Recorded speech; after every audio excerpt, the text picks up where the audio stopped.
فصل 4 صفحه 66.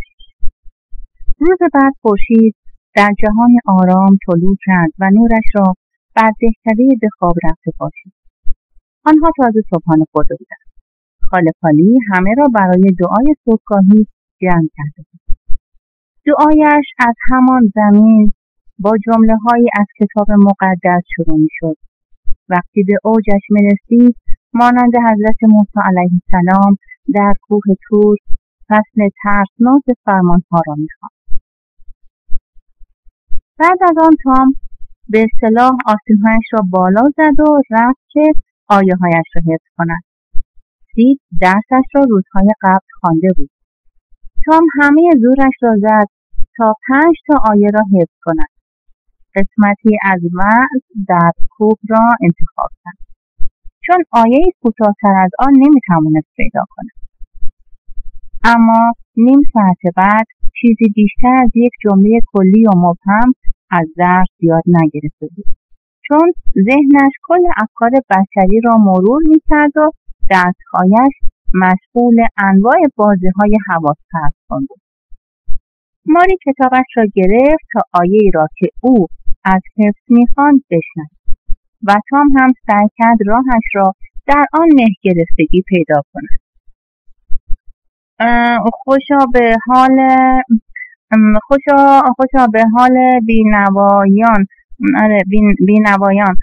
خوشا به حال بینوایان در ملکوت، چون آنها خوشا به حال بینوایان در ملکوت، چرا که آنها سلطنت آسمان ها از آن آنهاست. خوشا به حال سوگواران، چرا که آنان نمیدونم چیه سوگواری، چون آنها سوگواری خواهند کرد، چون آنها سوگواری خواهند کرد. چرا نمیگویی ماری؟ چرا تو اینقدر بدی؟ تام بیچاره و خنگ من نمیخوام بچزونمت. باید بری و دوباره حفظ کنی. ناامید نشو تام، تو میتونی. اگه حفظ کنی یه چیز خوب بهت میدم. خب حالا برو پسر خوب. باشه، اما چی میدی؟ بگو چی میدی؟ تو کارت نباشه تام. وقتی میگم خوب حتما خوبه دیگه. خب پس گفتی حتما خوبه. باشه، دوباره میخونم. و دوباره هم خواند و چون هم خیلی کنجکاو شده و هم میخواست چیزی را زود به دست بیاورد، با چنان اراده خواند که کاملا موفق شد. سپس ماری به او یک چاقوی نوع مارک بارلو داد که 12.5 سنت می‌ارزید. درست است که آن چاقو چیزی را نمی‌برید، اما حتم داشت مارک بارلو و این خیلی عالی بود. هرچند این راز عجیب شاید هیچ وقت حل نشود که چطور بچه‌های غربی به سرشان زده که می‌شود یک همچین اسلحه‌ای را به خاطر صدمه‌ای که می‌زند تقلبی‌اش را درست کرد. تام سعی کرد با آن روی گنجه خط بیاندازد و می‌خواست کارش را با گنجه لباس شروع کند که صدایش زدند تا برای رفتن به مدرسه تعلیمات دینی روزهای یکشنبه آماده شود و لباس بپوشد. ماری لگنی پر از آب را روی نیمکت کوچک گذاشت و تکه‌ای صابون به او داد و از در بیرون رفت. تام صابون را توی آب فرو کرد و گذاشت همانجا باشد. بعد آستین‌هایش را بالا زد، آب را یواش یواش ریخت روی زمین و بعد رفت توی آشپزخانه و صورتش را خیلی جدی با حوله پشت در پاک کرد.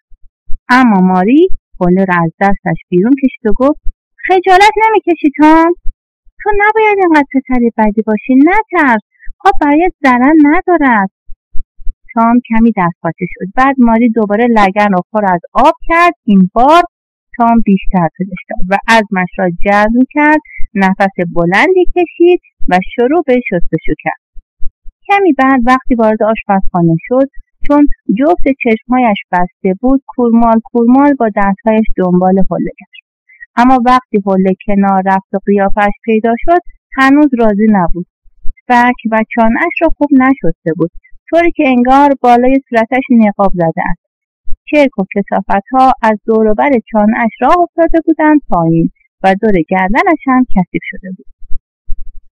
ماری خودش دست به کار شد و وقتی او را شست، سر و صورت تام کاملا تمیز شد.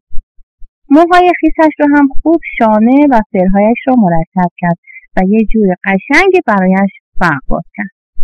البته تام بعدا یواشکی موهایش را با زور و زحمت زیاد چاپ کرد و اون را به پوست سرش چسباند، چون فکر میکرد موهای فرفده مال زناست. موهایش زندگی رو برایش تلخ کرده بودن. بعد یه دست لباسی رو که تا 2 سال فقط روزهای یک شنبه تنش میکرد از گنجش درآورد. لباسایی که فقط بهشان میگفتن لباسهای دیگر. ماری بعد از اینکه لباسها رو تنش کرد، سر و وضعش رو درست کرد، دکمه‌های کتش رو هم تا زیر گردن بست. 2 طرف یقه پهن پیراهنش رو هم روی شانه‌هایش انداخت. بعد به لباسهایش برس کشید تا تمیز شوند و کلاه حصیری خالخالی‌اش را سرش گذاشت. حالا تام خیلی نونوار و مرتب شده بود، اما از ظاهرش ناراحت بود، چون از آن لباس‌ها و سر و وضع تمیز و آزاردهنده‌اش عذاب می‌کشید و خدا می‌کرد که ماری یادش برود کفش‌های نویش را پایش کند. اما به زودی ناامید شد. ماری به تک‌تاک‌های کفش‌هایش به رسم آن موقع پیه مالید و برق انداخت. تام هم کفرش در آمد و گفت که همیشه مجبور است کارهایی را بکند که دلش نمی‌خواهد. اما ماری با لحن مهربانی به او گفت: تام، خواهش می‌کنم پسر خوبی باش. این بود که تام قرقر کنان کفش‌ها را پوشید. به زودی ماری هم حاضر شد و 3 تا بچه راهی مدرسه تعلیمات دینی روزهای یکشنبه در کلیسا شدند. مدرسه‌ای که تام با تمام وجود از آن بدش می‌آمد، ولی سید و ماری عاشقش بودند. کلاس‌های یکشنبه از ساعت 9 تا 10:30 بود و بعدش مراسم عبادت عادی کلیسا برگزار می‌شد. بعد از مدرسه 2 تا از بچه‌ها به طور دل بخواه برای مراسم وعظ در کلیسا می‌ماندند. بچه سوم یعنی تام هم همیشه می‌ماند، اما به دلایل محکم‌تری. کلیسا ساختمانی کوچک و معمولی بود و نیمکت‌هایش که پشتشان بلند بود و جای نشستنشان تشک نداشت برای 300 نفر جا داشتند. تام دم در کلیسا از 2 تا بچه دیگر 1 قدم عقب‌تر رفت. بعد جلوی یکی از دوستانش را که برای مدرسه یکشنبه نونوار کرده بود گرفت و گفت: بیلی، کارت زرد داری؟ آره. چی میگیری کارتتو میدی؟ تو چی میدی؟ یه قلاب ماهیگیری و یه شیرینی میدم، کارت زردت رو میگیرم. رو کن ببینم.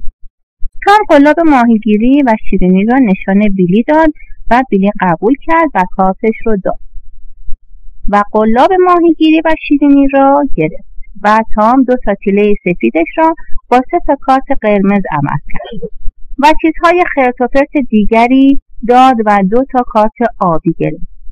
تام 10-15 دقیقه دم در کلیسا ایستاد و تک تک کارت‌های بچه‌ای را که کم کم می آمدند خرید. بعد بالاخره با یک دسته دختر و پسر نونوار و پرسر و صدا وارد کلیسا شد و به طرف نیمکتش رفت، ولی با اولین بچه دم دستش دعوا کرد. اما آقا معلم که پیرمردی جدی بود دخالت کرد. با وجود این وقتی معلم لحظه پشتش را به تام کرد، تام موی پسر دیگری را که در نیمکت بغلی نشسته بود کشید. پسرک برگشت، اما تام وانمود کرد که غرق در خواندن کتابش است. بعد باز سوزنی به بدن بچه دیگری فرو کرد تا آخر او را بشنود که آقای معلم به او تشدد. اما همه بچه‌های کلاس مثل تام بچه‌های ناآرام، شلوغ و آتشکاره بودند. و وقتی نوبت از برخواندن آیه‌های کتاب مقدس میشد، هیچ کدامشان نمیتوانستند درست و حسابی آیه‌ها را از بر بخوانند. در این موقع باید دائم اولش را بهشان میگفتی تا بقیه را بخوانند. با اینکه همهشان دلشوره داشتند، اما پاداش هم میگرفتند. کسانی که آیه‌های کتاب مقدس را از بر میکردند، کارت‌های آبی کوچکی جایزه میگرفتند که رویشان جمله‌هایی از کتاب مقدس نوشته شده بود. هر کس 2 آیه از حفظ می‌خواند 1 کارت آبی می‌گرفت. 10 تا کارت آبی مساوی 1 کارت قرمز و 10 تا کارت قرمز مساوی 1 کارت زرد بود و هر کس 10 تا کارت زرد جایزه می گرفت، آقای مدیر به او یک کتاب انجیل با جلدی ساده که در آن روزهای ارزانی 40 سنت قیمتش بود جایزه می داد. اما مگر چند نفر از خوانندگان همت و پشتکار دارند تا 2000 آیه حتی برای یک انجیل با جلد زرکوب حفظ کنند؟ با این حال ماری بعد از 2 سال تلاش همراه با سخت‌کوشی توانسته بود به این ترتیب 2 انجیل جایزه بگیرد و یک پسر که والدینش آلمانی بودند 4-5 انجیل جایزه گرفته بودند. او یک بار 3000 آیه را بدون مکث خواند، اما آنقدر به مغزش فشار آمد که از آن به بعد تقریبا مثل خنگ‌ها شد و این برای مدرسه بدشانسی غم‌انگیزی بود، چون همیشه موقع مراسم مهم مدیر مدرسه این پسر را می‌آورد جلوی جمعیت تا به قول تام پوز بدهد. اما فقط دانش آموزان بزرگ کلاس موفق می‌شدند کارت‌هایشان را نگه دارند و با سخت‌کوشی آنقدر به کارشان ادامه دهند تا انجیل جایزه بگیرند. به همین دلیل خیلی کم کسی جایزه می‌گرفت و این اتفاق خیلی مهمی. دانش آموزی هم که این جایزه را می‌گرفت آن روز و اغلب تا چند هفته آنقدر آدم مهم و برجسته‌ای می‌شد که همه از ته قلب آرزویش را می‌کشیدند. احتمالاً مغز تام هیچ وقت گنجایش گرفتن این جور جایزه ها را نداشت، اما مسلماً همیشه با حسرت آرزو می‌کرد که یک همچین افتخاری نصیبش شود. در شروع کلاس آقای مدیر در حالی که کتاب سرودی در دستش و انگشت سبابه‌اش لای صفحه از کتاب بود، جلوی میز وعظ ایستاد و از همه خواست به حرف‌هایش توجه کنند. همیشه وقتی آقای مدیر می‌خواست روزهای یکشنبه سخنرانی کوتاهی بکند، مثل آوازخوان‌هایی که مجبور بودند برای تک‌خوانیشان در یک کنسرت جلوی سن برگه نوت موسیقی دستشان باشد، کتاب سرودی دستش می‌گرفت. اما اینکه چرا این کار را می‌کردند از اسرار بود، چون هیچ کدام اصلاً به ورقه یا کتاب نگاه نمی‌کردند. آقای مدیر مرد 35 ساله لاغری بود که ریش بزی و موهای کوتاه حنایی رنگی داشت. یقه‌اش راست و شقرق بود و لبه بالایش به زیر گوشش می‌رسید و نوک تیزش برگشته و چسبیده به گوشه لبش بود. به خاطر این حصار یقه هم مجبور بود همیشه صاف به جلو نگاه کند و وقتی می‌خواست به کنارش نگاه کند مجبور بود تمام بدنش را بچرخاند. زیر چانه‌اش هم کرواتی زده بود که پهنایش به اندازه یک اسکناس. نوک چکمه‌هایش هم طبق مد آن روزها مثل کفش‌های سوسمران‌ها به بالا برگشته.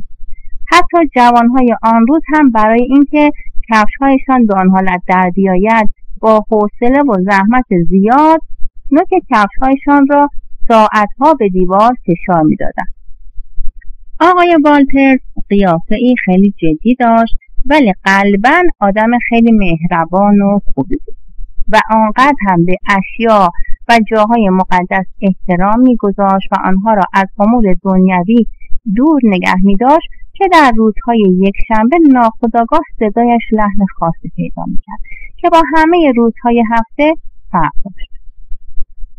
او صحبت‌هایش را با همین لحن شروع کرد و گفت: خب بچه‌ها، دلم می‌خواهد همه تا آنجا که می‌توانید صاف و درست بنشینید و 1-2 دقیقه خوب به حرف‌های من توجه کنید. آفرین، همینطوری. همه پسرها و دخترهای خوب باید همینجور باشند. می‌بینم که یکی از دخترهای نازنین از پنجره بیرون رو نگاه می‌کنه. متأسفانه او فکر می‌کنه من بیرون شایدم روی یکی از درخت‌ها هستم و دارم برای پرنده‌ها صحبت می‌کنم. همه زدن زیر خنده. این را هم بگویم که من از دیدن چهره‌های کوچولو ولی بسیار بشاش و پاکیزه شما که در جایی مثل اینجا جمع شده اید تا یاد بگیرید چطور خوب و درست کار باشید واقعا خوشحال میشم و غیره و غیره. نوشتن بقیه سخنرانی آقای مدیر لازم نیست، چون فرقی با سخنرانی‌های دیگر از این دست ندارد و برای همه ما کاملا آشنا. با وجود این سر و صدای دعوا و بازی بچه‌های بعد 1/3 آخر سخنرانی آقای والترز را خراب کردند. بچه‌ها طوری برج و بروجه و درگوشی پچ‌پچ می‌کردند که موجش به همه جا، حتی به مجسمه‌های پاک و جدا از بقیه مثل سید و ماری هم رسید. اما در این موقع ناگهان سر و صداها با ساکت شدن آقای والترز قطع شد و پایان سخنرانی آقای مدیر با سکوتی ناگهانی و از سر حق شناسی همراه شد. البته پچ‌پچ بچه‌ها یک علت است به خاطر اتفاق تقریبا استثنایی، یعنی ورود مهمان‌ها بود، چون در همین موقع قاضی تاچر و همراهی مردی سال خورده و نحیف، مردی میان سال، سرحال و هیکلدار با موهای سربی رنگ و خانمی محترم که حتما همسر قاضی تاچر بود وارد شدند. پشت سر این خانم یک بچه بود. تام قبل از اینکه دخترک را ببیند لحظه آرام و قرار نداشت، اما با دیدن همان دخترک روز قبل شروع به خودنمایی کرد. شخصی گوشه بچه‌ها می‌زد، موهایشان را می‌کشید، شکلک در می‌آورد و خلاصه هر کاری از دستش در می‌آمد می‌کرد تا توجه دخترک را به خود جلب کند و دخترک او را تحسین کند. اما فقط یک چیز تمام شادیش را خراب می‌کرد. یادش می‌آمد که چگونه در باغچه خانه این فرشته تحقیرش کرده بودند. اما شادی و خوشحالی این خاطره را هم مثل نوشته‌های روی ساحل شنی که موج تند آنها را میشد از ذهنش پاک کرد. مهمانها را در صدر مجلس نشانده بودند. به محض اینکه سخنرانی آقای مدیر تمام شد، آقای مدیر آنها را به همه مدرسه معرفی کرد. معلوم شد مرد میان سال آدم مهمی است و مقامش کمتر از قاضی دهکده نبود و کلاً با عظمت‌ترین موجودی بود که بچه‌ها تا آن روز می‌دیدند و مانده بودند که این آدم را از چه ساختند. هم دلشان می‌خواست صدای نعره‌اش را بشنوند و هم می‌ترسیدند که نعره بزنند. این آقا از کانستانت نوپل 12 مایلی آنجا تشریف آورده بودند. برای همین حتما به همه جا سفر کرده و دنیا را دیده بود. با همین چشمهایشان هم دادگستری بخش را دیده بودند که میگفتند سقفش شیروانی دارد. سکوت کامل و زل زدن بچه‌ها به مرد نشان میداد که بچه‌ها به خاطر این فکرها نسبت به مرد احساس ترسی آمیخته با احترام دارند. مرد قاضی تاچر بزرگ برادر قاضی دهکده خودشان بود. جف تاچر که آشنای مرد بود اما همه مدرسه حسرت او را می‌خوردند، فوری رفت جلو. اگر پچ‌پچ‌های بچه‌ها را می‌شنید، پچ‌پچ‌ها برایش هم چون نوای روح‌نواز موسیقی بود. جیم نگاهش کن، داره میره پیشش. میگم نگاه کن، داره باهاش دست میده. خدای من، دوست نداشتی جای جف باشی؟ مدیر مدرسه هم داشت با جنب و جوش ها و کارهایش خودنمایی میکرد، چون برای اولین بار بود که آن مهمانهای مهم سر درس تعلیمات دینی حاضر میشدند. دائم امر و نهی و حکم میکرد. کتابدان هم خودنمایی میکرد. زیر بغلهایش پر از کتاب بود و این طرف اون طرف میدوید و مثل همه کارمندان خرده‌پا از چلوک پلوک کردنش کیف میکرد. خانم معلم جوان هم خودنمایی میکرد. با خوشرویی روی دانش آموزانی که قبلا چک خورده بودند خم شده بود و با بلند کردن انگشت‌هایش با لطافت به پسرهای بد هشدار میداد و پسرهای خوب را با مهربانی نوازش میکرد. آقا معلم‌های جوان هم با تشر زدن‌های آهسته و نمایش‌های جمع و جور مقتدرانه و توجه دقیق به نظم و انضباط خودنمایی می‌کردند. بیشتر معلم‌های زن و مرد هم تازه فهمیده بودند با کتابخانه کنار دست دانش آموزان کار دارند و این کاری بود که بارها باید و هر بار 2-3 بار آن هم با چه زحمتی انجام می‌دادند. دختر بچه ها هم به شیوه های مختلف خودنمایی میکردن و پسر بچه ها با چنان پشتکاری خودنمایی میکردن که هوا پر از گلوله های کاغذ و سر و صدای دعوای بچه ها شده بود.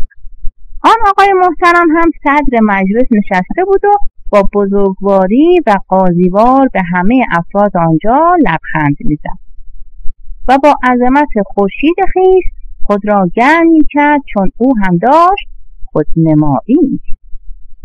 با این حال آقای والترز فقط یک چیز کم داشت تا شور و شوقش را کامل کند و آن هم این که فرصتی پیش بیاید تا به یکی از شاگردها انجیل جایزه بدهد و یک نابغه را به نمایش بگذارد.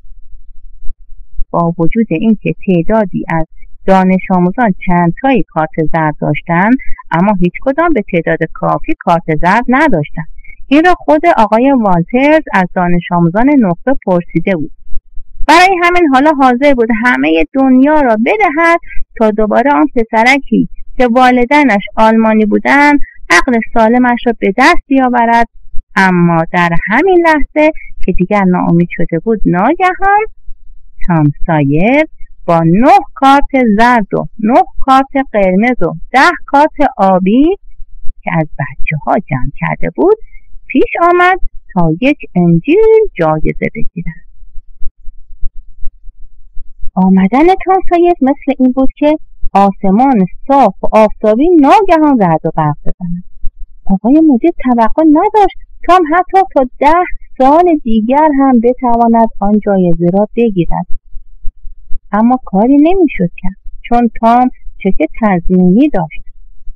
ظاهر کارت‌ها درست بود. تام را بالا بردند و کنار دست قاضی تاچر و نزدیکان دیگر نشاندند و خبر جایزه گرفتن تام از همه جا اعلام شد. این اتفاق شگفت‌انگیزترین خبر در 10 سال گذشته بود. آنقدر شگفت‌انگیز که قهرمان تازه را تا سطح جناب قاضی بالا برد. همه مدرسه هم به جای یک چیز شگفت‌انگیز به 2 چیز شگفت‌انگیز چشم دوختند. بچه‌ها داشتن از حسودی می‌ترکیدند، مخصوصا آنهایی که خیلی دیر فهمیده بودند خودشان به این قهرمان پرشکوه ولی منفور کمک کردند، چون خودشان با معامله کارت‌هایشان با تام و گرفتن همان چیزهایی که تام قبلا از چنگشان درآورده بود تا بگذارد نرده خانه خاله‌اش را رنگ بزنند باعث شده بودند تام جایزه بگیرند. بچه‌ها از اینکه گول چنین حقه باز مکاری را خورده بودند که مثل مار خوشخط و خال لای علف‌ها بود احساس حقارت می‌کردند. جایزه را در مراسمی که آقای مدیر تا آنجا که در آن شرایط می‌توانست سعی کرده بود پرشکوه‌تر برگزار شود به تام دادند. اما آن مراسم شور و احساسات واقعی را نداشت، چون مدیر بیچاره با شم معلمیش فهمیده بود که در این اتفاق رازی وجود دارد که شاید نمیتوان آن را آنجور که باید برملا کرد. آخر دور از عقل بود که این بچه مغزش گنجایش 2000 آیه کتاب مقدس را داشته باشد. حتی حفظ 12 تا آیه هم در تواناییش نبود. ایمی لارنس از برنده شدن تام خوشحال بود و احساس غرور میکرد و سعی کرد با قیافش این را به تام بفهماند، اما تام به او نگاه نمیکرد. برای همین به تام شک کرد و قلبش شکست. بعد به او حسودی‌اش شد و عصبانی شد و اشک در چشمهایش جمع شد و از همه و بیشتر از همه از تام بدش آمد. تام را به قاضی تاچر معرفی کردند، اما زبانش بند آمده بود و نفسش درست بالا نمی آمد و قلبش تون می‌زد. یک دلیلش این بود که قاضی تاچر آدم خیلی بزرگی بود، ولی دلیل دیگرش هم این بود که او پدر همان دختر دیروزی بود. اگر توی تاریکی بود تام دوست داشت جلوی قاضی زانو بزند. قاضی تاچر دستی سر تام کشید و به او گفت بزرگ مرد کوچک و از او اسمش را پرسید. تام پته پته کنان گفت تام نه تام نیست بلکه تامس. آره همینه. فکر کردم شاید چیزی کم داره. به نظرم اسم دیگری هم داری و آن اسم دیگرت را هم به من میگویی، نه؟ اسم دیگرت را هم به آقا بگو تامس و بگو آقا. نباید ادب را فراموش کنی. تامس سایر آقا. آره همینه. پسر خوبی، پسر خوب. خوب بزرگ مرد کوچک. حفظ کردن 2000 تا آیه خیلیه، خیلی خیلی. و هیچ وقت هم از زحمتی که برای یاد گرفتن آنها کشیدی پشیمان نمی‌شوی. چون علم در این دنیا از هر چیزی با ارزش‌تر است و همان چیزی است که مردان بزرگ و خوب را می‌سازد. تامس، تو هم روزی مرد بزرگ و خوبی می‌شوی. به عقب نگاه می‌کنی و می‌گویی این همش نتیجه همان مدرسه خوب روزهای یک شنبه و زحمت‌های معلم‌هایی است که به من درس می‌دادند. نتیجه تلاش مدیر خوبی است که مرا تشویق کرد و به کار من نظارت کرد و به من یک انجیل نفیس و عالی هدیه داد تا برای همیشه نگهش دارم و مال من باشد. و این نتیجه همان تعلیم و تربیت درست است. بله تامس، این است آن چیزهایی که میگویی. و البته پولی بابت این 2000 آیه‌ای که حفظ کردی نمیگیری. معلوم است که نمیگیری. و حالا لابد کمی از چیزهایی را که یاد گرفته ای برای من و این خانم محترم میگویی، نه؟ مطمئنم که میگویی. چون ما به بچه‌هایی که چیز یاد میگیرن افتخار میکنیم. خب مسلماً تو اسم 12 حواری مسیح را بلدی. میتوانی اسم 2 تا از آنها را که اول از همه حواری حضرت مسیح شدن به ما بگویی؟ تام داشت با سوراخ دکمه کتش برمی‌رفت و انگار خجالت میکشید. سرخ و سفید شد، سرش رو پایین انداخت. دل آقای والترز هر ریخت. با خود گفت امکان ندارد این پسر به این سوال بسیار ساده جواب بدهد. حالا چرا اصلا قاضی باید از او سوال کند؟ با این حال مجبور شد با صدای بلند بگوید هول نشو تام، جواب آقا رو بده. تام هنوز مانده بود چه بگوید. خانم تاتر گفت میدونم که به من حتما میگی نام 2 تا از اولین حواریون مسیح چی بود؟ و تام گفت داوود و جالوت. خب بهتره به تام رحم کنیم و روی بقیه ماجرای صحنه پرده بیندازیم. فصل 5 صفحه 93. روزهای دوشنبه تام همیشه عزا می‌گرفت. چون هفته عذاب کشیدن در مدرسه شروع می‌شد. در این روز او معمولاً آرزو می‌کرد که کاش اصلاً تعطیلات آخر هفته نبود، چون عذاب قید و بند دوباره مدرسه برایش بیشتر می‌شود. آن روز صبح هم تام در حالی که دراز کشیده بود فکر کرد. کمی بعد فکر کرد کاش مریض بود، چون می‌توانست خانه بماند و مدرسه نرود. یک جورهایی امکانش بود. تام همه جایش را معاینه کرد. مریضی پیدا نکرد. دوباره معاینه کرد. این بار حس کرد انگار دلش درد می‌کند. به امید زیاد سعی کرد دل دردش بیشتر شود. اما به زودی اثر دل دردش کمتر شد و بعد به کلی خوب شد. دوباره فکر کرد. ناگهان چیزی را کشف کرد. یکی از دندانهای بالایش لق بود. شانس آورده بود. خواست به قول خودش به عنوان شروع کار ناله کند که فکر کرد اگر کار به شکایت در دادگاه خاله‌اش برسد، خاله‌اش آن دندان را می‌کشد و دردش می‌آید. برای همین فکر کرد فعلا این درد دندان را پیش خودش ذخیره نگه دارد و دنبال چیز دیگری بگردد. تا مدتی چیزی به ذهنش نرسید. بعد یادش افتاد از یک دکتری شنیده بود که یک چیزی 2-3 هفته یک مریض را مجبور می‌کند توی رخت خواب بماند و ممکن است یک انگشتش را از دست بدهد. این بود که از خدا خواسته انگشت پای زخمیش را از زیر رو اندازش درآورد و بالا گرفت تا معاینه‌اش کند. اما علامت‌های لازم این بیماری را نمی‌دانست. با وجود این انگار این بهانه خیلی خوبی بود. این بود که از ته دل شروع کرد به آه و ناله کردن در وقت خود. اما سید متوجه نشد و همچنان خواب بود. تام این بار با زور زیاد نفس زد. بعد مکسی کرد و نفسی تازه کرد و باز پشت سر هم ناله‌های عالی سر داد. تام خودش را بیشتر به مریضی زد. سید را تکان داد و گفت سید. این بار کارش گرفت. دوباره ناله کرد. سید دهان دره‌ای کرد و کش و قوس به بدنش داد و روی یک آرنجش بلند شد و به تام زل زد. تام همچنان ناله میکرد. سید گفت تام چی شده؟ تام جوابی نداد. تام میگم چی شده؟ و تام را تکان داد و با نگرانی به قیافش نگاه کرد. تام در حالی که همچنان ناله میکرد گفت سید نکن، تکونم نده. چرا؟ مگه چی شده تام؟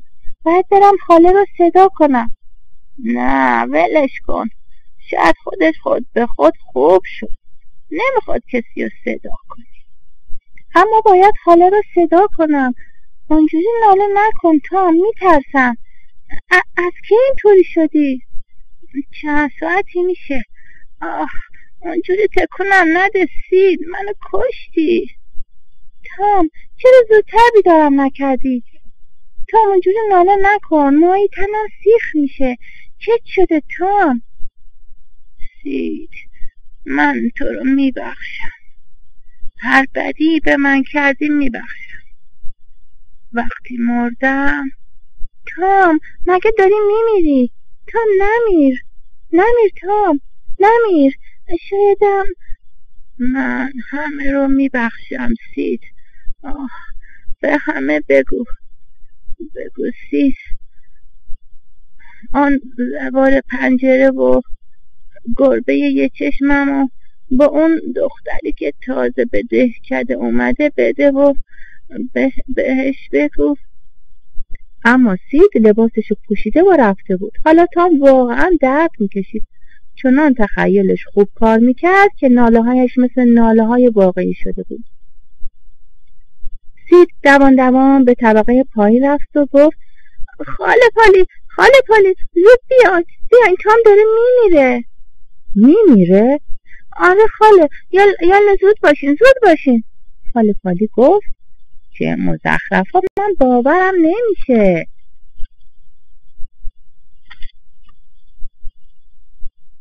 اما او دوان از جلو و ماری و سید هم پشت سرش به طبقه بالا رفتن. رنگ خاله پالی پریده بود و لبهایش می‌لرزید. کنار تخت تام که رسید نفس زنان پرسید تام چه شده؟ خاله جون، من میگم چه شده آخه بچه؟ خاله جون، انگشت زخمی شست پام قانقاریا گرفته. خاله پالی خودش روی صندلی انداخت و کمی خندید و کمی گریه کرد. بعد هم گریه کرد و هم خندید. این کار حالشو جا آورد و گفت تام چه حول و تکونی به من دادی. خب دیگه دست از اون ناله های مسخرت بعد از وقت خواب بیا بیرون. ناله تام قطع و درد انگشت پاش ساکت شد. کمی احساس حماقت کرد ولی گفت خاله پالی انگار قانقاریا گرفته. انقدر درد میکرد که دندون دردم یادم رفت. دندون درد؟ دندون چی شده؟ یه دندونم لق شده، خیلی درد میکنه. خیلی خوب. نمیخواد دوباره نالاتو شروع کنی. دهنتو باز کن ببینم. آره دندونت لق شده، اما از دندون درد نمیمیری. ماری یه نخ ابریشم و یه تکه هیزم نیمسوز از آشپزخونه بیا. تام گفت آخ نه خاله جون، دندونمو نکشید دیگه، درد نمیکنه. خدا منو بکشه اگه دروغ بگم. تو رو خدا خاله جون، به خدا نمیخوام از مرسه جیم بشم. معلومه که جیم نمیشی، مگه میخواستی جیم بشی؟ پس این همه ادا اطفال برای این بود که خونه بمونی و بری ماهیگیری؟ تام من خیلی دوستت دارم، اما تو انگار میخوای قلب پیرزنی مثل منو با کارهای زشتت بشکنی. ابزار دندان کشی دیگر آماده شده بود. خاله پالی یک سر نخ را با گره محکم به دندان تام و سر دیگرش را به تیرک تخت خواب بست.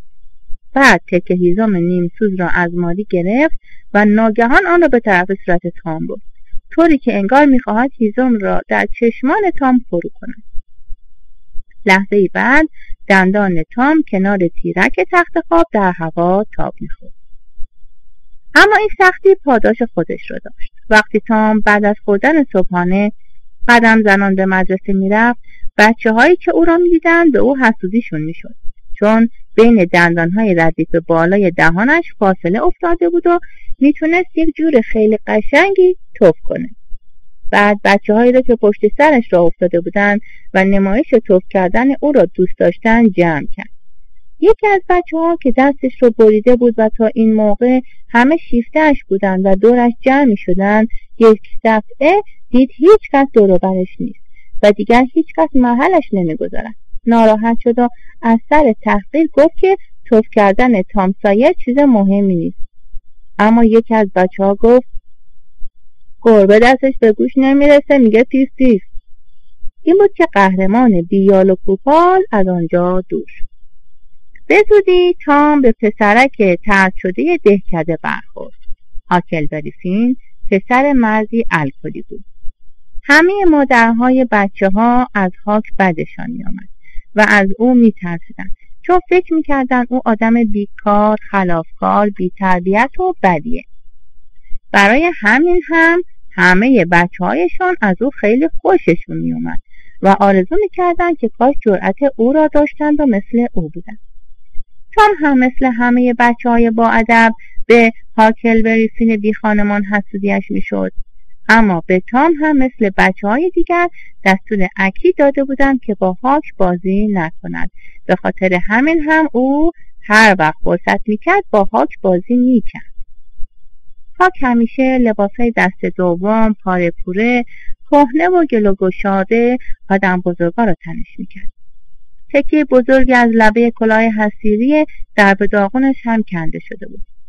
کتش البته موقعی که کت می‌پوشید اونقدر بزرگ بود که تقریباً به مچ پاش می‌رسید و دکمه‌های پشت آن پایین‌تر از کمرش بود.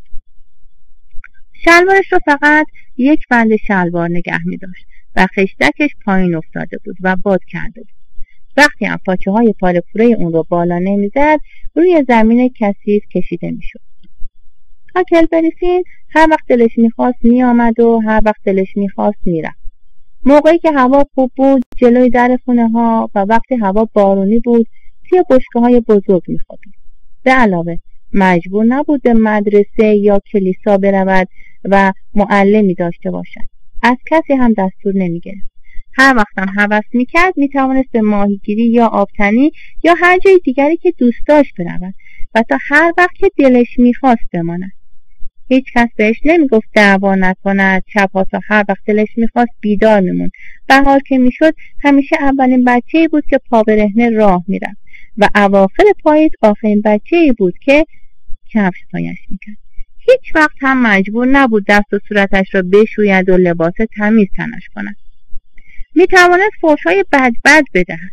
خلاصه همه بچه‌های با ادب سنت پیترزبرگ که پدر و مادرها دست و پایشان را بسته بودند فکر می‌کردند که او از همه لذت‌های با ارزش زندگی که یک پسر بچه می‌توانست داشته باشد برخوردار است. تام به این پسر مطرود ولی دوست داشتنی گفت سلام هاکلبری فین. سلام به خودت. چی تو دستته؟ یه گربه مرده. می‌ذاری من نگاش کنم هاک؟ وای خوش شده. از کجا رسیده؟ از یه پسر خریدمش. چی بهش دادی؟ یه کارت آبی و یه آبدان که از سلاخونه گرفتم. کارت آبی از کجا رسید؟ 2 هفته پیش یه توقه به بن راجرز دادم، کارتو گرفتم. مگه این گربه به چه دردت میخوره هاک؟ به چه درد میخوره؟ زگیلای آدم خوب میکنه. راست میگی؟ اما من یه چیز بهتر سراغ دارم. خالی میبندی؟ چی؟ همین آب بارون. آب بارون مفت نمیارزه. نمیارزه؟ سالم امتحان کردی؟ نه نکردم، اما باب تانر امتحان کرده. کی اینو بهت گفته؟ باب تانر به جف تاچر گفته. جف تاچر به جانی بیکر. جانی هم به جیم هالیس گفته. جیم هم به بن راجرز. بن هم به یه سیاهه گفته. اون سیاه هم به من گفت. دیدی حالا؟ خب که چی؟ همشو خالی بستن. همشو غیر اون سیاهه. تا حالا ندیدم هیچ سیاهی دروغ تو کارش باشه. خب حالا بگو ببینم باب تانر چه کار کرده؟ خب دستشو فرو کرده تو آب بارونی که توی کنده پوسته درخت جمع شده. روز بوده؟ بچه که روز بوده. روش طرف درخت بوده؟ آره انگار. چیزی هم گفته؟ فکر نکنم، یعنی نمیدونم. خب همین دیگه. وقت توقع داری با اینجور امتحان کردن کشککی زیگلای آدم خوب بشه؟ اینجوری فایده نداره. باید تنهایی بری وسط جنگل، همونجا که میدونی آب بارون هست.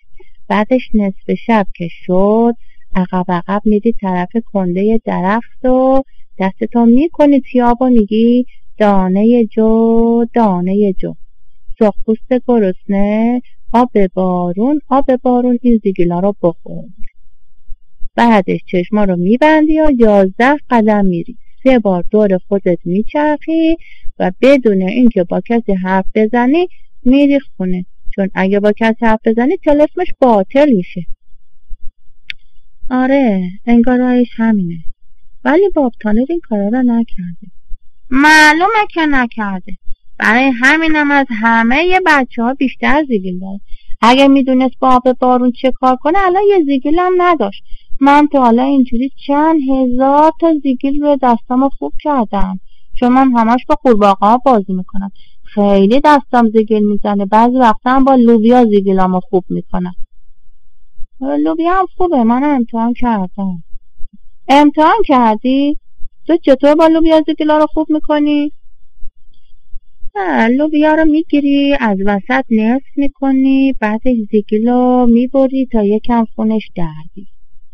خونو میمالی به یه نصف از لوبیا. بعدش نزدیک نیمه شب در سایه یک شب مهتابی سر یک چهارراه چال میکنی.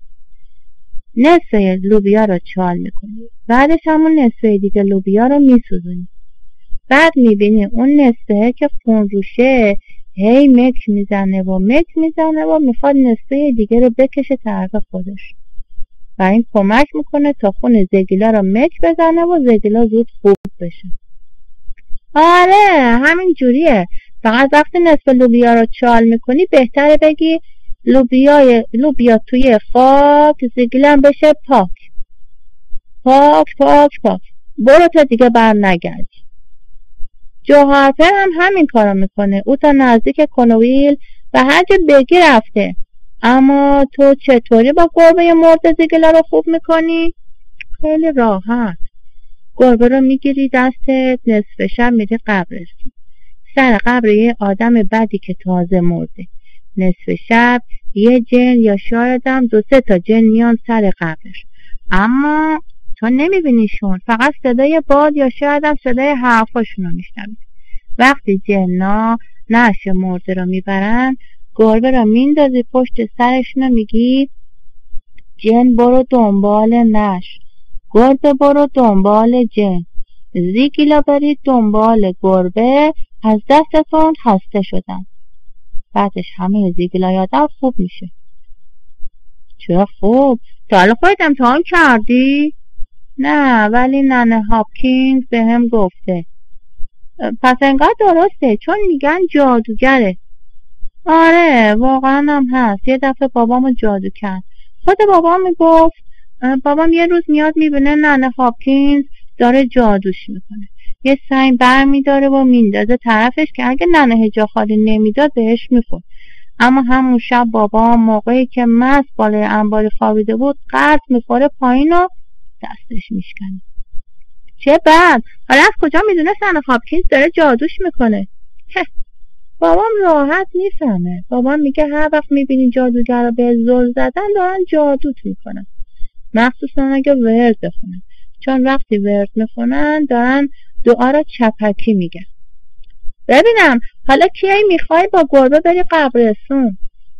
امشب، فکر کنم امشب عجله برن سر وقت قبر پورسی ویلیامز پیر. اما اون که شنبه خاک کردن، یعنی جنا شنبه شب نش رو نبردن. چه حرفایی میزنی؟ تا نصف شب وقتی نبوده که از طلسمشون استفاده کنن. بعدش هم که یه شنبه بود، جنا یه شنبه ها پیداشون نمیشه. یادم نبود، راست میگی. میذاره من باید بیام؟ بیا اگر نمیترسی. نه نمیترسم اصلا. شب زیر پنجره اتاقم میو میو میکنی؟ باشه، اگه تو هم تونستی با میو میو جواب بده. دفعه قبل اونقدر برات میو میو کردم بیسپیره چند تا سنگ پرت کرد طرفم و داد زد گربه یا لعنتی. منم یه پار آجر زدم به شیشه پنجرش، ولی به کسی نگو. نه نمیگم. آخه اون شب نمیتونستم میو میو کنم چون خاله داشت نگام میکرد، اما این بار میو میو میکنم. میگم اون چیه؟ چیزی نیست، یه سوسکه. از کجا آوردیش؟ از توی جنگل. با چی عوضش میکنی؟ نمیدونم، نمیخوام بفروشمش. باشه، ولی خیلی ریزه. هر کی میتونه اگه نداشته باشه سوسک بگیره. من به همینشم راضیم، این برای من خوبه. سوسک زیاده، اگه بخوام میتونم 1000 تاشو بگیرم. خب چرا نمیگیری؟ چون خودت هم خوب میدونی که نمیتونی. این سوسکم زود آفتابی شده انگار. امسال این اولین سوسکیه که دیدم. میگم هاک، دندونمو میدم، سوسکتو میگیرم. ببینمش. تو هم یه تکه کاغذ مچاله شده در آورد و آرام بازش کرد. هاکلبری با حسرت نگاه کرد. خیلی وسوسه شد. بالاخره گفت دندون اصله؟ تام لبش رو زد بالا و جای خالی دندونش رو نشون داد. هاکلبری گفت باشه، عوض میکنم. تام سوسک را در همان قوطی ترقه‌ای که جانور قبلی را حفظ کرده بود جا داد و دو پسر در حالی که هر کدام احساس میکرد داراییش بیشتر شده از هم جدا شدند. به محض اینکه تام به ساختمان کوچک و تک افتاده مدرسه رسید، قدمهایش را مثل بچه‌های منظمی که عجله دارند تا هرچه زودتر به مدرسه برسند تندتر کرد. کلاهش را به جا لباسی آویزان کرد و با چابکی مثل آدم‌هایی که خیلی کار دارند خودش را پشت نیمکت انداخت. آقا معلم روی صندلی دسته‌دار بزرگش روی صفحه کلاس نشسته بود و از صدای زمزمه روحانی بچه‌ها که مثل لالایی میماند چرت می‌زد. با ورود تام چرت آقا معلم هم پاره شد و گفت تام سایر. تام می‌دانست که هر وقت آقا معلم اسم کامل او را صدا می‌کند توی دردسر افتاد. بله آقا. بیا اینجا ببینم. خب جناب، چرا بازم مثل همیشه دیر کردی؟ تا میخواست به دروغ متوسل شود که ناگهان چشمش به دو دسته موی بلند دو مستی و بور افتاد که از پشت سر دختری که میشناخت آویزان بود و بعد دید که فقط صندلی کنار سمت دخترها خالی است. این بود که فوری گفت توی راه ایستادم تا با هاکلبری کمی حرف بزنم. قلب آقا معلم گرفت و به تام زل زد. صدای وزوز بچه‌هایی که مطالعه می‌کردن قطع شد. بچه‌های کلاس فکر کردن که لابد پسرک بیکله عقلش رو از دست داده. آقا معلم پرسید گفتی چه کار می‌کردی؟ توی راه ایستادم تا با هاکلبری حرف بزنم. آقا معلم غلط نشنید. گفت تام سایر، این عجیب‌ترین اعترافیه که در تمام عمرم شنیدم. فقط چوب تنها جوابگوی این کار خلافت نیست. کتت رو در بیار. بعد آنقدر تام را زد که دستش خسته و ترکه ها یکی کم شدن. به همین دلیل با لحنی دستوری گفت خب جناب، حالا برو کنار دخترا بنشین. امیدوارم این کتک ها برات درس عبرتی شده باشه. تام انگار از خنده زیرزیرکی بچه ها که صدا در کلاس پیچید خجالت کشید. اما بیشتر از دخترک تازه وارد خجالت میکشید. با وجود این از شانسی که آورده بود هم کیف کرد و هم ترسید.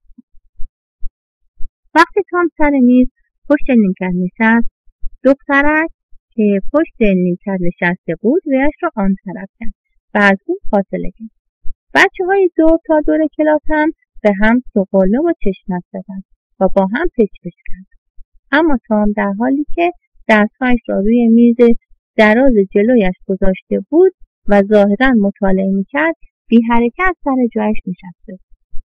به زودی حواس بچه‌ها جای دیگر رفت و صدای همیشگی وزوزشان از سر گرفته شد. تام هم زیر چشمی به دخترک نگاه کرد. اما دخترک متوجه شد و برای او شکلک درآورد و رویش را آن طرف کرد. ولی وقتی با احتیاط سرش را برگرداند، دید یک هلو کنارش است. دخترک هلو را کنار انداخت، اما تام دوباره آرام آن را سر جای اولش گذاشت.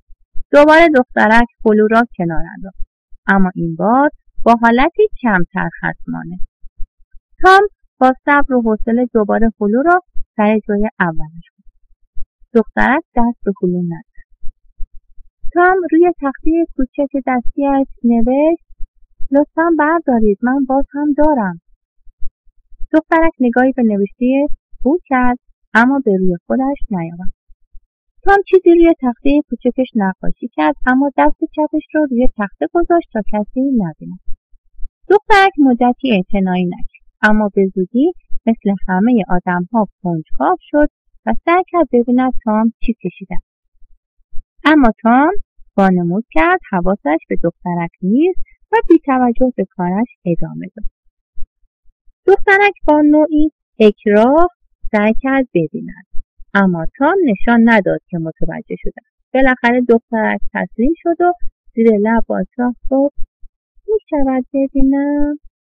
تام دستش را کمی عقب برد و خانه بی‌قواره با شیروانی و دودکشی که دود آن مارپیچ به هوا می‌رفت آشکار شد. دخترک خیلی خوشش اومد و همه چیز را فراموش کرد. وقتی تام نقاشی خانه را تمام کرد، دخترک لحظه‌ای به آن نگاه کرد و پچ‌پچ کنان گفت قشنگه، حالا یه آدم بکش. هنرمند نقاش آدمی جلوی حیاط خانه کشید که شبیه دکل بود. مرد آنقدر گنده بود که میتوانست از روی خانه رد شود. اما دخترک ایرادگیر نبود. به همان گول هم راضی بود. گفت چه مرد خوشگلی، حالا مرا بکش که دارم قدم میزنم. تام یه ساعت شنی کشید که سری مثل یک قرص کامل ما و 4 دست و پای نازک داشت. توی انگشتان کشیده اش هم یک باد بزن ترسناک گذاشت. چقدر قشنگ، کاش که منم بلد بودم نقاشی کنم. تام زیر لب گفت راحته، خودم یادت میدم. وای راست میگی؟ کی؟ زو نهار میری خونه؟ اگه تو بمونی میمونم. باشه قول میدم. اسمت چیه؟ بکی تاچه. اسم تو چیه؟ خودم میدونم، تامس سایر. این اسم هر وقت بخوام کتکم بزنن بهم میگن. وقت پسر خوبی هستم اسمم تامه. تو هم به من بگو تام. باشه؟ باشه. بعد تام چیزی روی تخت سیاه دستیش نوشت، ولی نمیخواست به بکی نشان بدهد. بکی این بار خجالت نمیکشید. خیلی اصرار کرد که ببیند. تام گفت چیزی نیست. هست. نه نیست، یعنی راستش دلت نمیخواد ببینی. میخوام ببینم، خیلی هم میخوام ببینم. میذاری ببینم؟ میری به همه میگی. نه نمیگم، قول میدم، به خدا نمیگم. اصلا به هیچکی نمیگی تا آخر عمر؟ نه به هیچ کس. خب حالا نشون بده ببینم. آخه دلت نمیخواد ببینی. حالا که اینطور شد خودم میبینم. و سعی کرد با دسته کوچکش دست تام را عقب بزنه و کشمکش شروع شد. تام وانمود کرد که دارد واقعا مقاومت میکند، اما گذاشت ذره ذره دستش لیز بخورد و کلمات روی تخته کوچکش آشکار شد. اما دخترک با خواندن جمله دوستت دارم سرخ شد و فوری محکم پشت دست تام زد و گفت بی تربیت. در همین موقع تام حس کرد گیره‌ای آهسته گوشش را گرفت و بلندش کرد و در حالی که هنوز گوشش را چسبیده بود دور کلاس گرداند و بعد او را سر جایش ول کرد. همه کلاس زدن زیر خنده. آقا معلم چند لحظه با حالتی ترسناک بالای سرش ایستاد، اما بعد بدون اینکه کلمه‌ای بگوید به تخت فرمانروایی خود برگشت. با وجود این تام با اینکه گوشش میسوخت در دل خوشحال بود. وقتی بچه‌ها ساکت شدند تام واقعا سعی کرد حواسش را به درس بدهد، اما درونش خیلی ناآرام بود. نوبت خواندن او که رسید غلط غلط خواند و موقع درس جغرافی دریاچه‌ها را جای کوه‌ها می‌گرفت، کوه‌ها را جای رودخانه‌ها، رودخانه‌ها را جای قاره‌ها، تا اینکه بالاخره کلاس دوباره شروع شد. موقع دیکته هم تام از پس هجی کردن چند تا لغت ساده برنیامد. به همین دلیل مدال مسی را که چند ماهی به خودش آویزان کرده بود و باهاش قیافه می‌گرفت از او گرفتند. فصل ششم، صفحه 124. هرچه تام بیشتر سعی می‌کرد حواسش به کتابش باشه، بیشتر فکرش به این طرف اون طرف می‌رفت. این بود که بالاخره آهی کشید و دهان دره کرد و از خیر درس گذشت. به نظرش انگار هیچ وقت استراحت ظهر نمی‌شد. هوا کاملا خفه بود و جریان نداشت. خواب‌آورترین روزهای خواب‌آور بود. زمزمه خواب‌آور 25 تن از فضلا را که روخانی می‌کردند همچون افسون وزوز زنبوری آرامش می‌داد.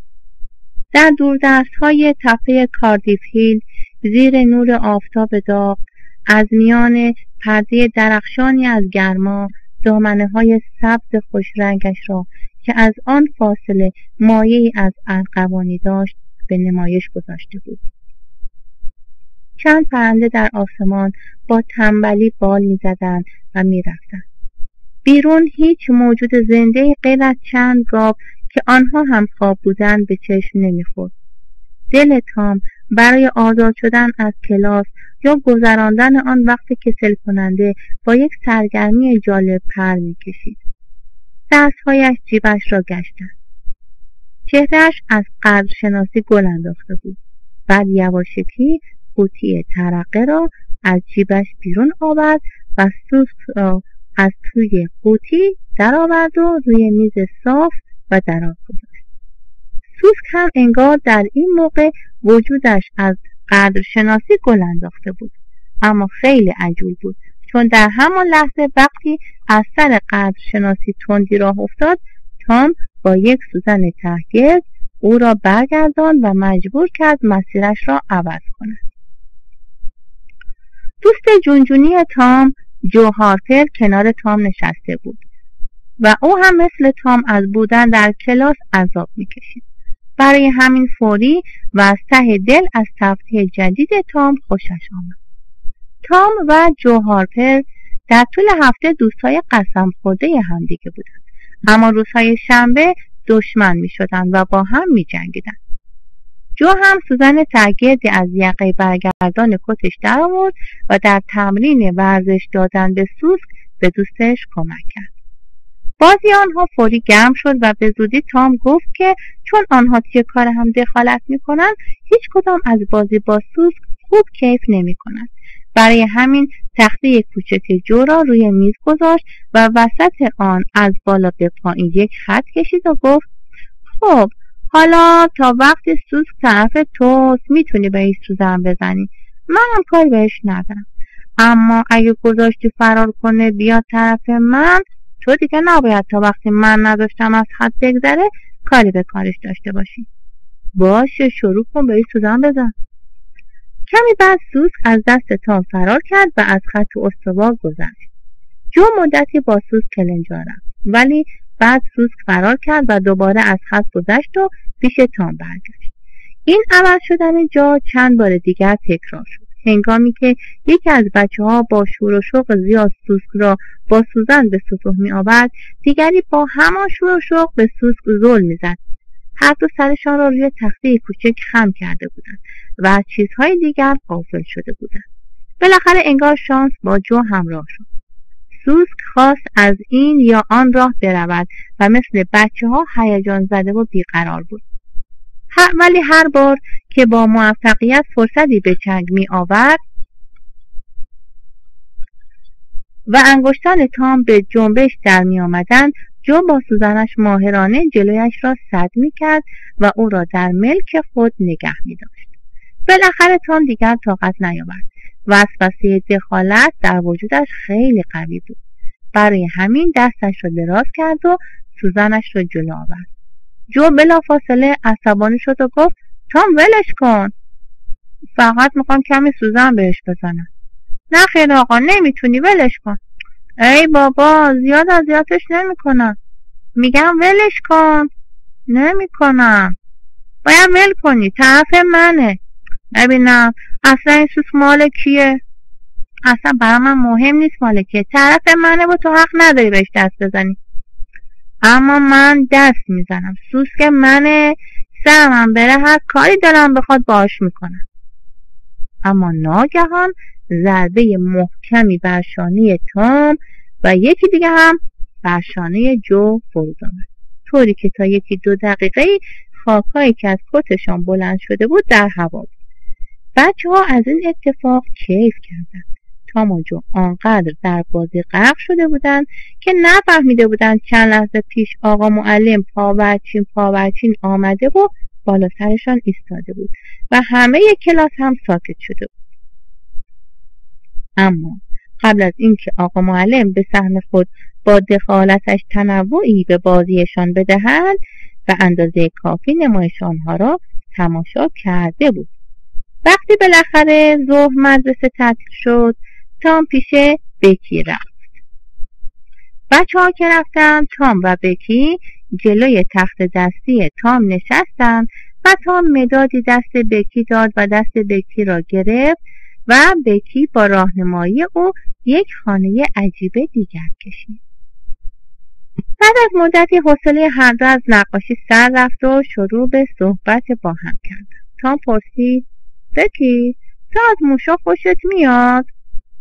نه من از موشا متنفرم. خب منم همینطور، البته از موشای زنده، اما مرده‌شو میگم که نخ ببندی و دور سرت تاب بدی. نه من از موشا زیاد خوشم نمیاد، اگه بخوام راستش رو بگم از آدامس خوشم میاد. کاش که الان کمی آدامس داشتم. راست میگی؟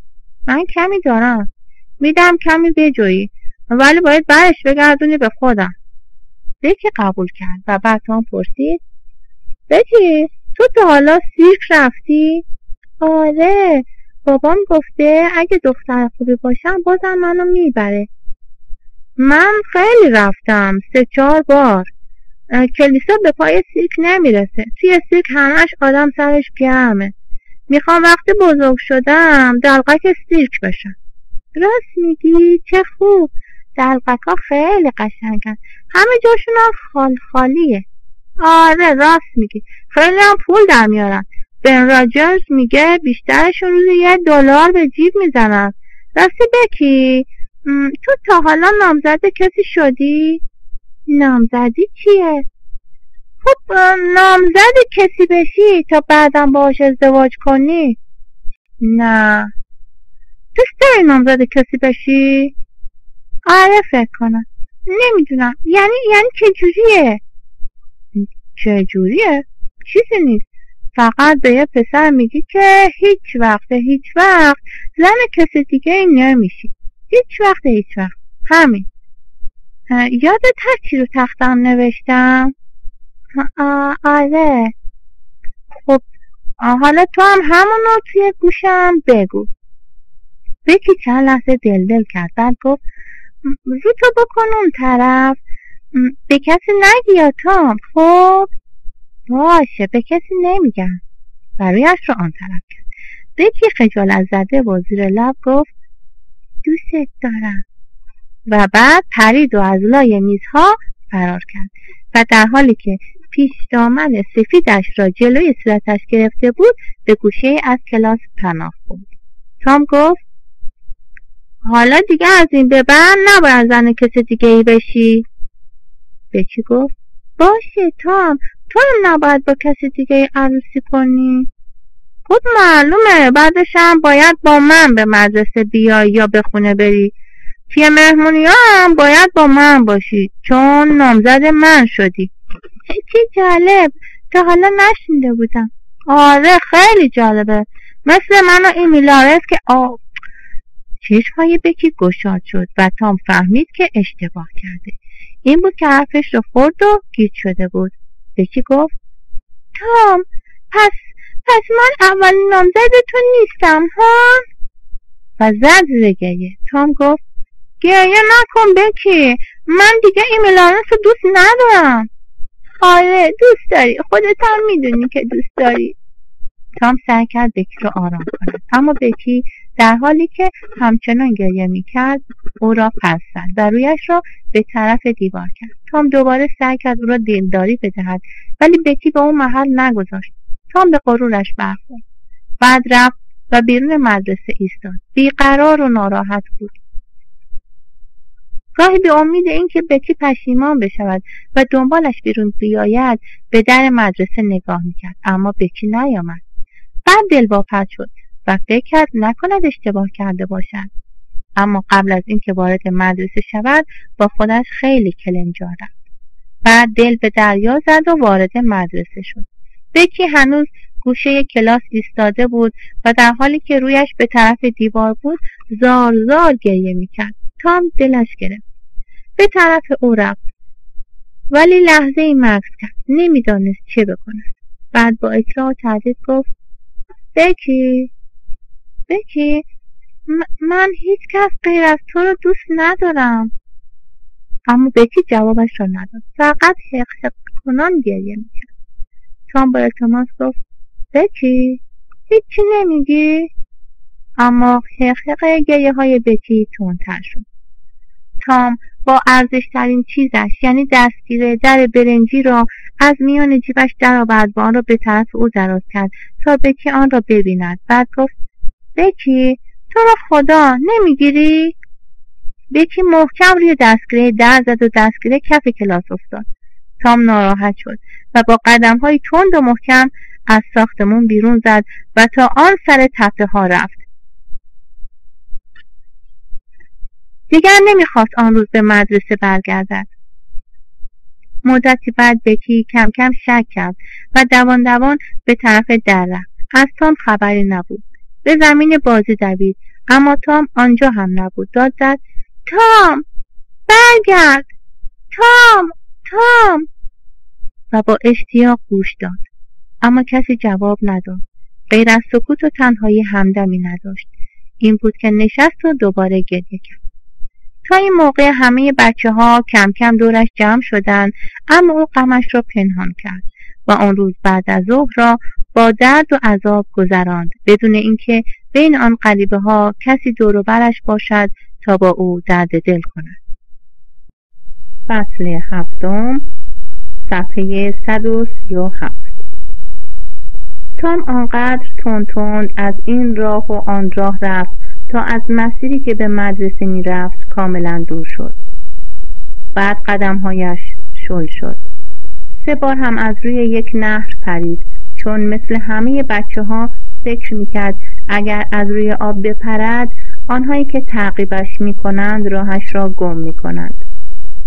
نیم ساعت بعد پشت خانه اربابی بیبی داگلاس بالای تپه کاردیف هیل غیبش زد. مدرسه را از آنجا دیگر به زور می‌شد دید. بعد وارد جنگل شد. بعد به بکی تاچر فکر کرد. فکر مگر او چه کار کرده بود؟ هیچی. ولی او با تام مثل سگ رفتار کرده بود. بکی تاچر یک روز بالاخره پشیمان میشد اما شاید روزی که دیگر خیلی دیر بود. آخ کاش فقط یک مدتی تام می‌مرد. تام دیگر به مدرسه برنگشت.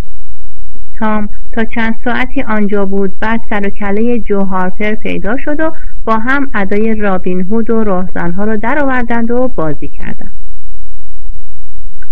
آن شب خاله پالی مثل همیشه سر ساعت 9:30 تام و سید را فرستاد که بخوابند. سید و تام دعا خواندند و بعد سید زود خوابش برد. اما تام بیدار بود و با بیتابی انتظار می‌کشید.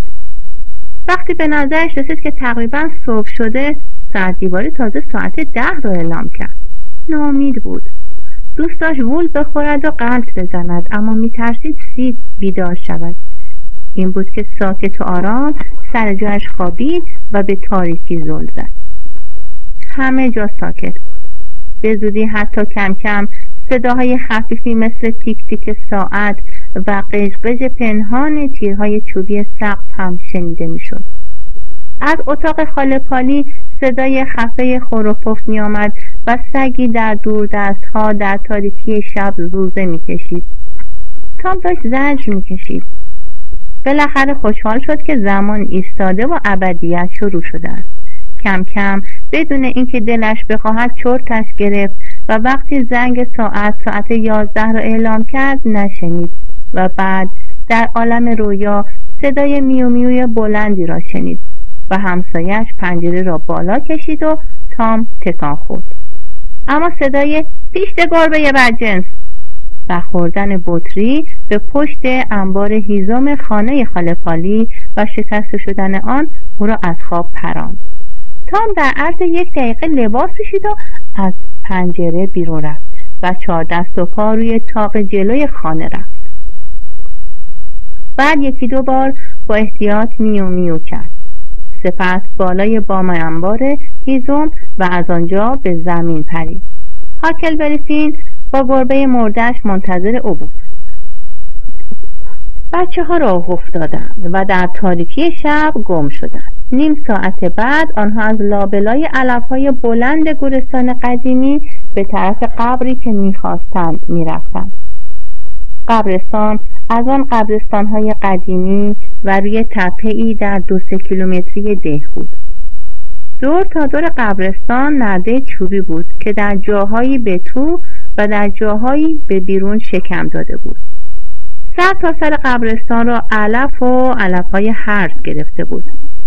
قبرهای قدیمی فرو رفته بودند و نوشته‌های روی بیشتر تخته‌های بالا سر قبرها هم توی نور خوانده نمی‌شد. باد خفیفی لای درختان می‌پیچید و زوزه می‌کشید. تام می‌ترسید، چون فکر می‌کرد ارواح مرده‌ها به خاطر اینکه آنها مزاحمشان شده‌اند ناله می‌کنند. سکوت شبانه گورستان هم آنها را نگران کرده بود. برای همین خیلی کم با هم حرف می‌زدند و فقط گاهی زیر لب با هم پچ پچ می‌کردند. کمی بعد کپه خاک تازه ای را که دنبالش بودند پیدا کردند و پشت یک دسته ستایی نارون بزرگ قایم شدند. نارونها در چند قدمی قبر بودند. تام و هاک مدتی که به نظرشان طولانی آمد ساکت نشستند و منتظر شدند. سکوت مرگبار گورستان را فقط صدای جغدی که در دور دستها هو هو می کرد آزار می داد. تام دلش شور می زد. باید هاک را به حرف می آورد.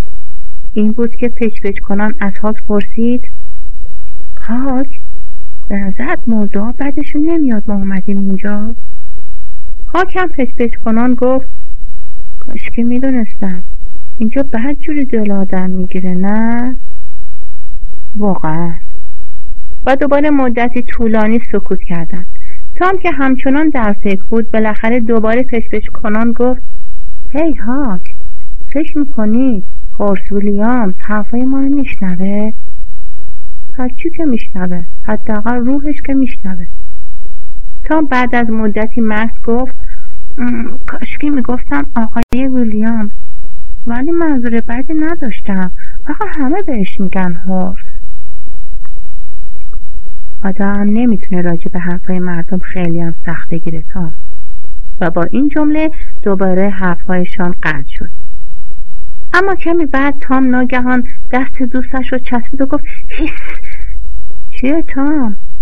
و هر دو در حالی که قلبشان گرومپ گرومپ میزد سفت همدیگر رو چسبیدن. هیس. دوباره صدایشون اومد. شنیدی؟ من؟ اونهاش. حالا حتما میشنوی. خدای من. تام دارن میان تام. مطمئنم. حالا چی کار کنیم؟ نمیدونم. فکر میکنی ما رو ببینن؟ وای اونا مثل گربا توی تاریکی هم میبینن. کاش که نمی اومدم. نه ترس بابا. فکر نکنم کاری به کار ما داشته باشن. ما که کاری بدی نمی کنیم. اگه ما از جامون جم نخوریم شاید اصلا متوجه ما نشن. هاک گفت باشه سعی میکنم اما به خدا تمام بدنم داره میلرزه. گوش کن. بچه ها سرشان را دزدیدن و نفسهاشان را در سینه حبس کردند. صداهای آهسته‌ای از آن سر قبرستان به گوش رسید. تام پچ پچ کنان گفت اونجا رو نگاه کن. اون چیه؟ فکر کنم آتش اجنه است. تام خیلی ترسناکه. بعد چند شبح از درون تاریکی به آن سمت آمدند. فانوس قدیمی در دست یکی از آنها تاب می‌خورد و حلقه های نورانی کوچکی در اطرافشان به وجود می آورد. هاک در حالی که می لرزید در گوش تام گفت تام اجنه خودشونن. مطمئنم 3 تا هستن. کارمون ساخت است. هی بلدی دعا بخونی؟ تام گفت سعی میکنم. نترس. به ما کاری ندارم. من میخوابم رو زمین. چیه هاک؟ آدمن. شاید یکیشون آدمه. صدای یکیشون صدای مافپاتره. نه بابا مطمئنی؟ آره مطمئنم. تکون نخور. البته حواسش سر جاش نیست که متوجه ما بشه. مثل همیشه مسته. بدبخت بیچاره. باشه تکون نمیخورن. گیر کردن. انگار قبر رو پیدا نمیکنن. دوباره اومدن. حالا نزدیک شدن. دوباره دور شدن. اما دوباره نزدیک شدن. خیلی نزدیک شدن. این با جای درستشو نشون دادن. آره راست میگی هاک. چون صدای یکی دیگه شنم برای من آشناست. رد ایندیان جوه. رد ایندیان جون به معنی سرخپوست بود. جو سرخپوسته. آره راست میگی. همون دورگه آدم کشه. اما کاش که اجنه بودن. میخوان چی کار کنن؟ ولی فوری پچ‌پچ‌هاشون قطع شد. چون مردها سر قبر رسیده بودند و در چند قدمی مخفیگاه آنها بودند. نفر سوم گفت ببینم قبر. و بعد مرد فانوس پدر فانوس را بالا آورد و قیافه دکتر رابینسون جوان معلوم شد. پاتر و جو فرقونی داشتند که در آن یک طناب و یک جفت بیل بود. آنها بارهایشان را زمین گذاشتند و شروع به شکافتن قبر کردند. دکتر رابینسون فانوس را بالا سر قبر گذاشت و نشست و به یکی از درختان نارون تکیه داد. آنقدر به بچه‌ها نزدیک بود که بچه‌ها می‌توانستند به او دست بزنند.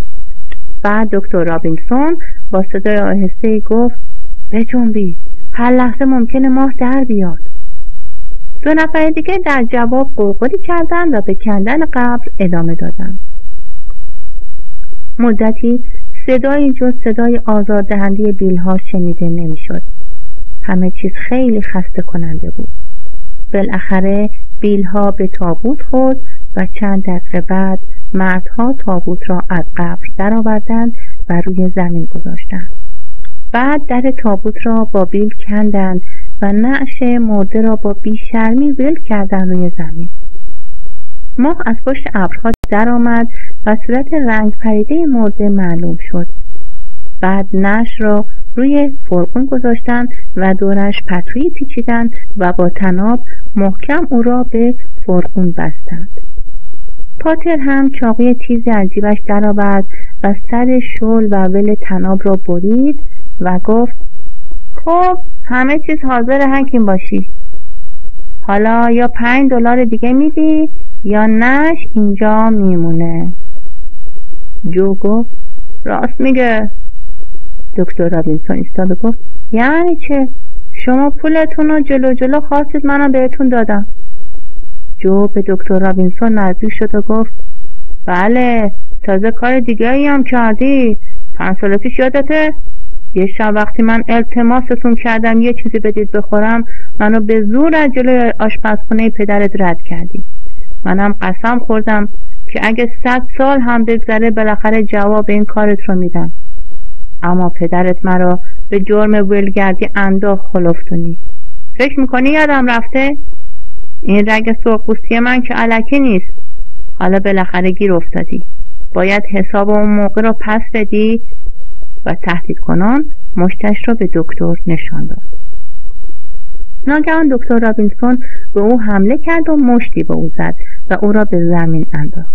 پاتر چاقویش را به زمین انداخت و داد زد رفیق مرا نزن نامرد. و لحظه بعد با دکتر گلاویز شد. دکتر و او با تمام زورشان با هم در کشمکش بودند. علفها زیر پایشان له و زمین زیر پاشنه‌هایشان کنده میشد.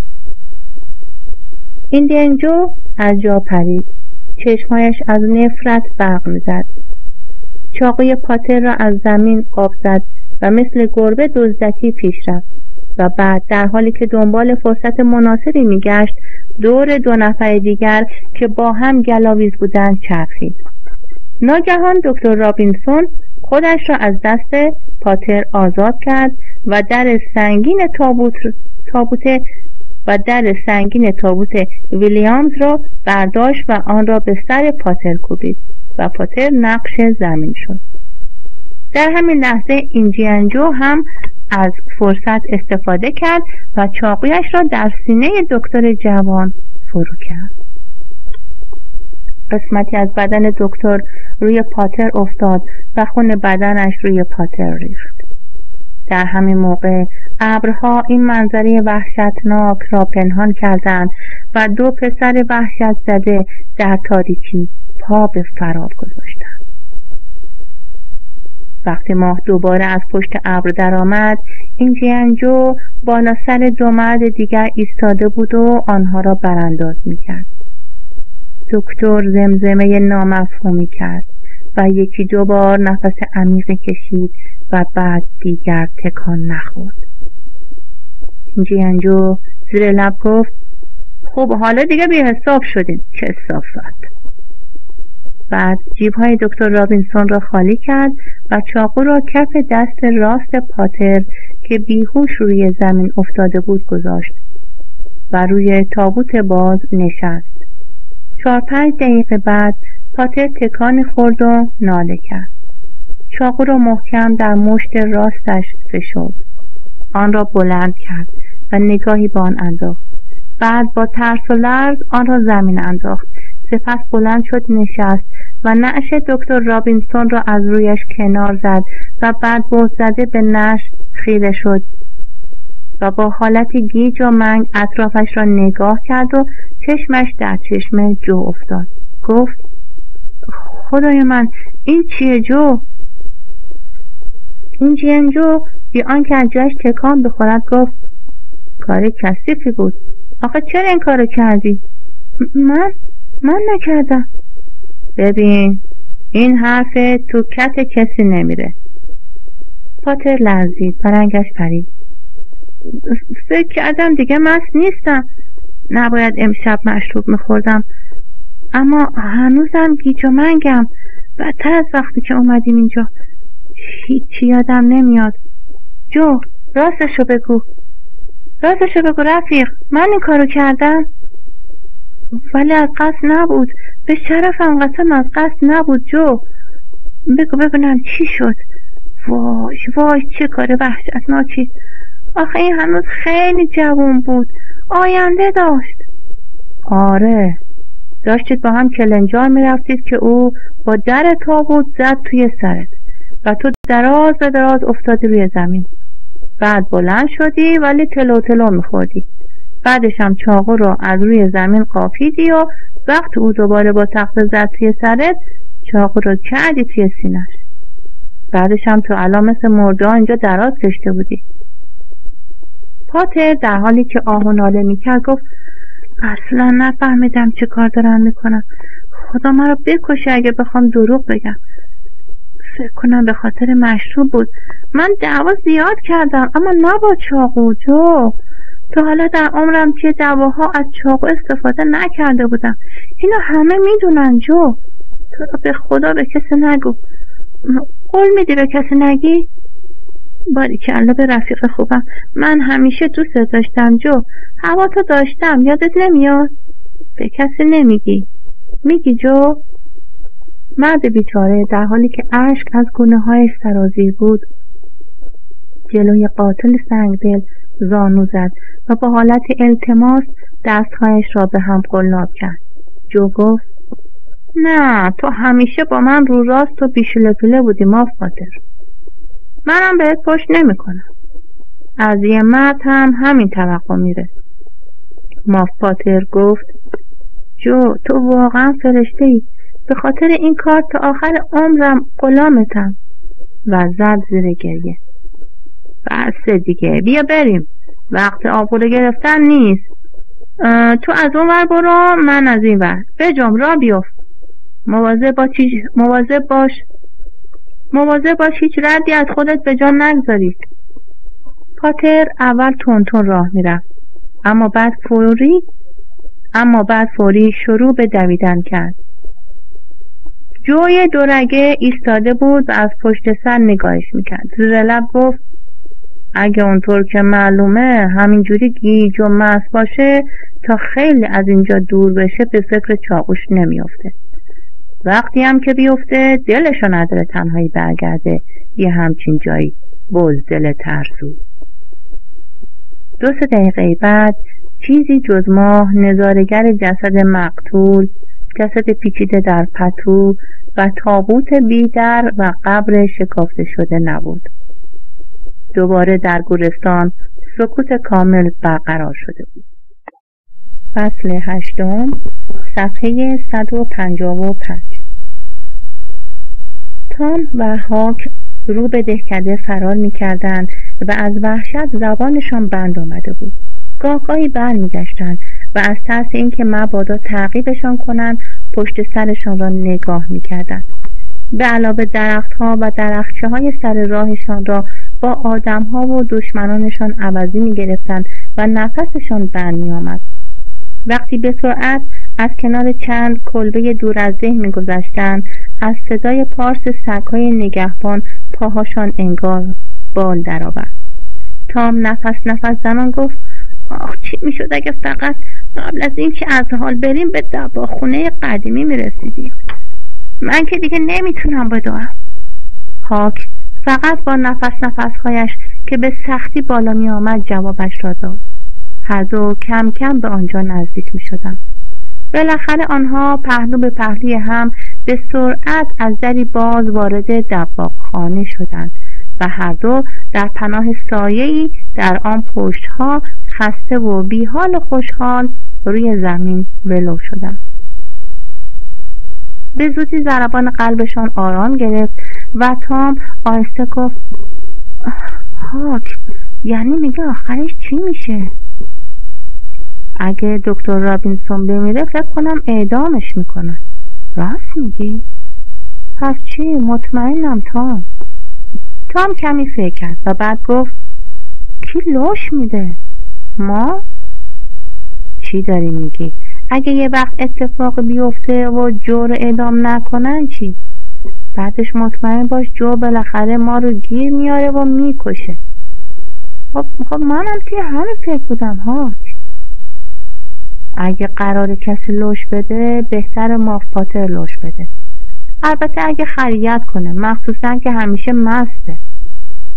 تام چیزی نگفت و باز هم رفت توی فکر، اما به زودی پچ پچ کنان گفت اما ماف پاتر که قضیه رو نمیدونه، چطوری میخواد لوش بده؟ از کجا میگویی نمیدونه؟ چون وقتی جو به دکتر چاقو زد ماف پاتر ضربه خورده بود و دمر افتاده بود رو زمین. فکر میکنی میتونه چیزی رو ببینه؟ فکر میکنی همه چیز رو فهمی؟ راست میگی تام. تازه شاید همون ضربه دکتر خوابوندتش روی زمین. نه فکر نکنم تام، مست بود، خودم دیدم. تازه همیشه هم مسته. بابام وقتی سیامسته اگه دنیا رو هم بکوبی تو سرش حالیش نمیشه، خودش میگه. ماف پاترم همینجوره، اما نمیدونم، شاید وقتی یه آدم کاملا حواسش سر جاشه شاید با اون ضربه بخوابه روی زمین. هر دو مدتی سکوت کردن و به فکر فرو رفتن. بعد تام گفت هاک، مطمئنی به کسی نمیگی؟ مجبوریم تام، خودت هم اینو میدونی، چون اگه جور اعدام نکنن هر جوری بشه ما رو میکشه. پس بیا، یعنی مجبوریم قسم بخوریم که قضیه رو لو ندیم. قبول، بهترین کارم همینه. حالا دست بده تا قسم بخوریم که نه اینجوری نمیشه. اینجور قسم ها برای چیزای پیش پا افتاده خوبه. باید برای همچین چیز بزرگی یه چیزی بنویسیم و با خونمون امضا کنیم. تام از این فکر به هیجان آمد. کاری بود جدی، مرموز و ترسناک. اوضاع آن دور و بر هم با آن جور بود. تخته تمیزگی را برد و تکه گچ قرمزی از جیبش درآورد و زیر نور ماه و با زحمت و با خط خرچنگ قورباغه‌ای‌اش روی آن نوشت هاک فین و تام سایر قسم می‌خورند که راجع به این قضیه چیزی به کسی نگویند و اگر گفتند جا به جا بیفتند، بمیرند و بگندند. هاکلبری فین از چیزی که تام نوشته بود کیف کرد. بعد فوری سنجاقی از یقه کتش در آورد و خواست نوکش رو در انگشتش فرو کنه که تام گفت صبر کن نزن، سنجاق برنجیه، شاید سمی باشه. بعد نخهای دور یکی از سوزنهایش را باز کرد و هر دو نوک سوزن را در انگشت شستشان فرو کردند و انگشتشان را چند بار فشار دادند تا اینکه بالاخره تام توانست با خون انگشت کوچکش حروف اول اسمش را بنویسد و امضا کند. بعد به هاک هم نشان داد که چطور ه و ف را بنویسد و قسمنامه تکمیل شد. بعد بچه‌ها در حالی که توی فکر بودند از هم جدا شدند. وقتی تام از پنجره اتاق خواب یواشکی به داخل خزید تقریبا صبح شده بود. آرام لباسهایش را درآورد و در حالی که خوشحال بود کسی نفهمیده جیم شده خوابید. اما نمیدونست سید که آرام خود را پف میکرد 1 ساعت است که بیدار است. وقتی تام بیدار شد سید لباس پوشیده و رفته بود. تام جا خورد، چرا سید او را صدا نکرده بود؟ تام نگران شد و با همان حالت خوابالود لباس پوشید و پایین رفت. همه هنوز سر میز صبحانه بودند، اما صبحانهشان را خورده بودند.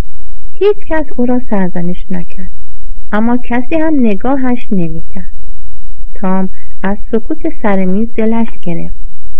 بعد از اینکه صبحانه‌اش را خورد، خاله‌اش او را کنار کشید و به جای کتک زدن گریه کرد.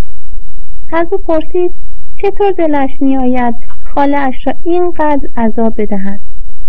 گریه‌اش از 1000 تا شلاق بدتر بود و قلب تام بیشتر درد گرفت تا بدنش. تام هم زد زیر گریه و دوباره قول داد که پسر خوبی شود و خاله‌اش هم اجازه داد به مدرسه برود. تام افسرده و غمگین به مدرسه رفت. در مدرسه هم آقا معلم او و جو هارپر را به خاطر اینکه روز قبل از مدرسه جیم شده بودند تنبیه کرد. اما تنبیه آقا معلم در مقابل غم بزرگتر او چیزی نبود. تام پشت میزش نشست. هر دو آرنجش را به میز تکیه داد و کف دستهایش را زیر چانه‌اش گذاشت و به دیوار روبرو زل زد. اما آرنجش روی چیز سفت و سختی بود. بعد از مدتی طولانی خیلی آرام و با ناراحتی وضعش را عوض کرد. بعد آهی کشید و جسم سختی را که دورش کاغذ پیچیده بودند برداشت و کاغذش را باز کرد. لای کاغذ دستگیره برنجی بود. این دیگر واقعا برایش غیر قابل تحمل بود.